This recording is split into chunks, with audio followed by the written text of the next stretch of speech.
Guys, one of the questions we get a lot is what's the difference in traction and decompression? A lot of patients have been on something that was called a decompression machine, but it was actually traction.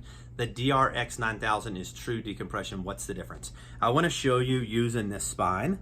This would be the person laying down on the table, or laying down on the floor, if you will. You can put your hand under the small of your back due to this lumbar curve. Now, when you have this curve, when we do traction, we're basically pulling the north end from the south end.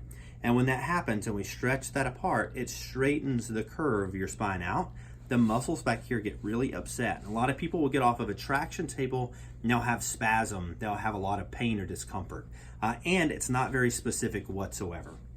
Decompression, how does that differ? We know that every single disc has its own mathematical angle, just like rays coming off of a sunshine.